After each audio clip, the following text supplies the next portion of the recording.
Good evening and welcome to the March 18th Committee of the Whole. It is 5:30 and we will start with a roll call. Director Smith, Here. Director Barros, Here. Director Sproul, Here. and Director Zavala. Here. And I am here as well. And I will hand this over to Dr. Snell.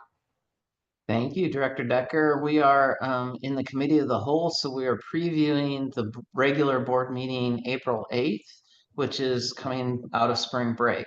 And so we don't have a lot of agenda items for your review tonight, but I will walk you through and make sure if there are any questions, try to address them today or take those questions and get them information to you prior to the April 8th meeting.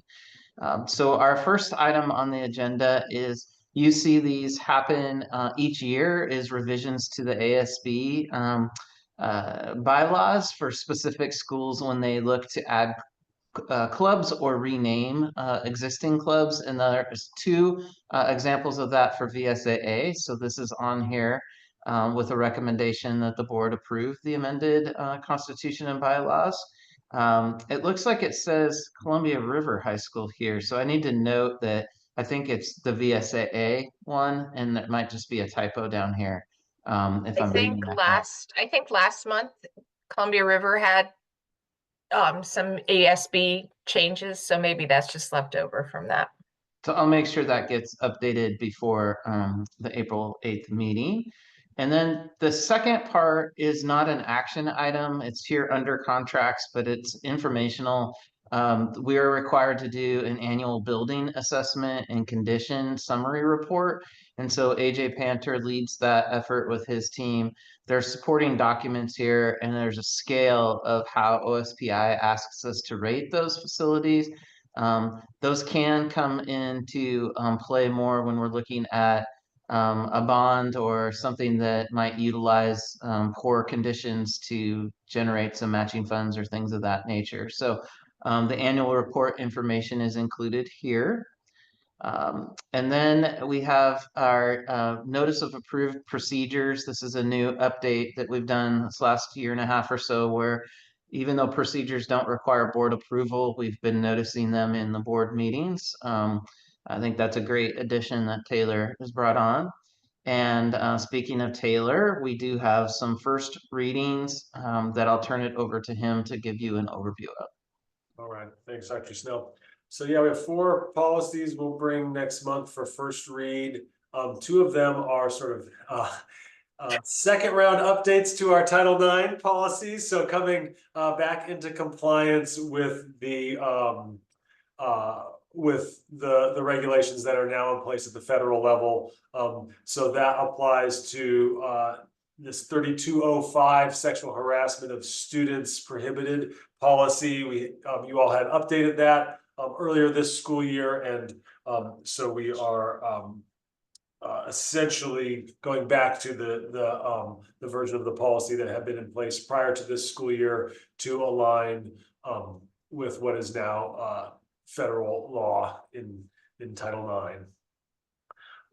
So I believe that's a recommendation that will be repealing the current policy and putting in place the new policy. But that's essentially a policy that we had for a few years leading up until this school year.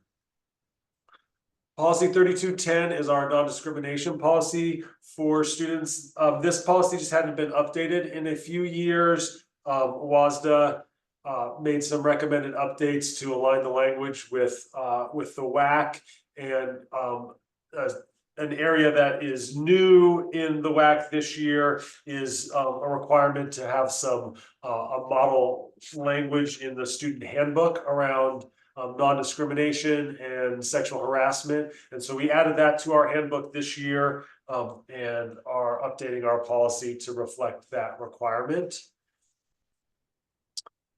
And then policy 4040 is our public access to district records policy. There's just a minor update that we're proposing on this policy, and that's just changing the dollar threshold for waiving fees when a public records requester asks for a lot of documents. We set a threshold for when we would start charging fees according to a statutory schedule.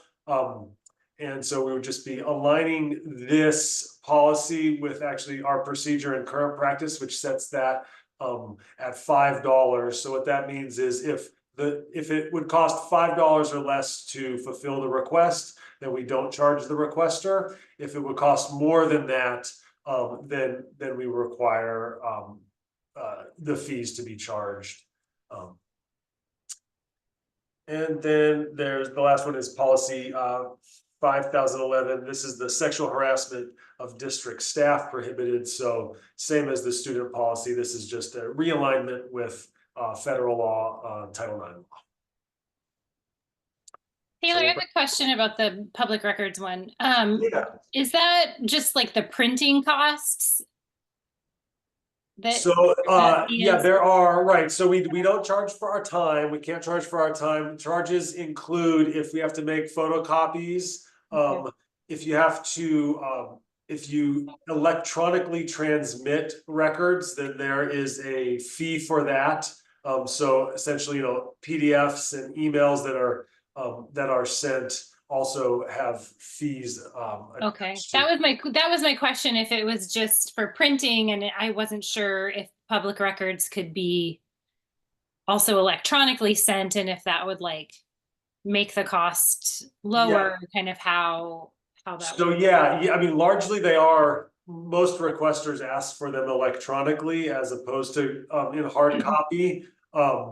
The fees associated with electronic transmission are less than the fees for a photocopy. And then always a requester can come in and for no fee, inspect the records at district office. So there's always a free option. Yeah.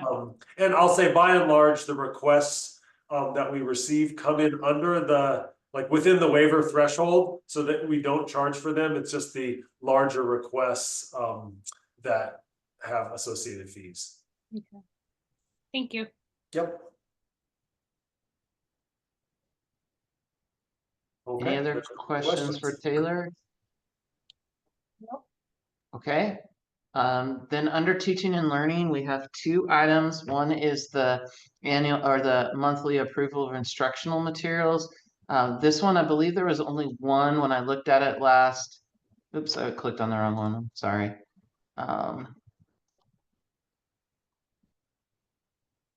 Yeah, there was just one that's for a careers and education class. So I don't think it has any challenging content. So looking for approval of that. And then they're all kind of fun ones, but maybe this is more fun. This is the recommendation to select a mascot for Ruth Bader Ginsburg Elementary School. And so per our policy, the principal led a process, and they are bringing 3 recommended choices for your consideration. The monarch butterfly, the quetzal, and the colibri. And their first choice, I believe, is the colibri.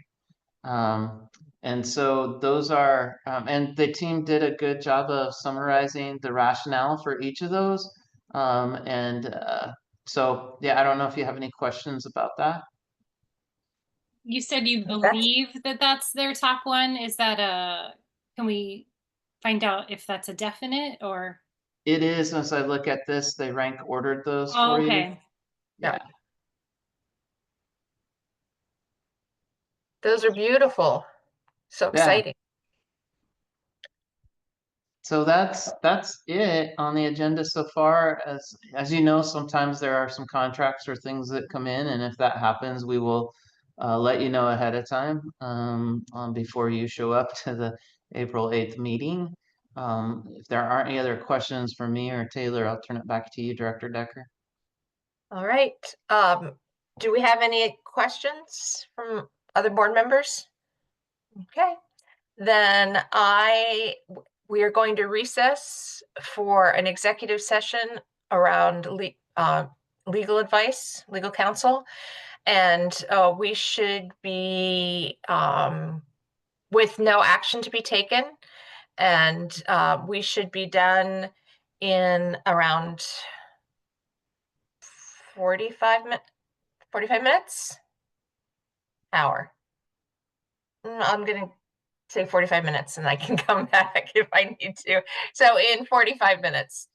And thank you very much.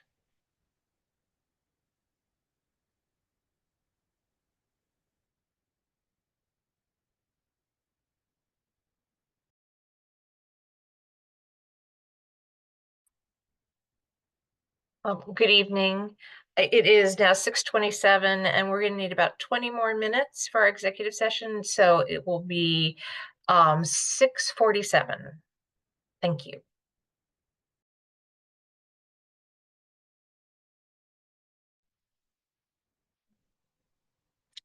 Good evening, and I apologize for coming back late. It is now 6:54 and our meeting is adjourned. Thank you very much.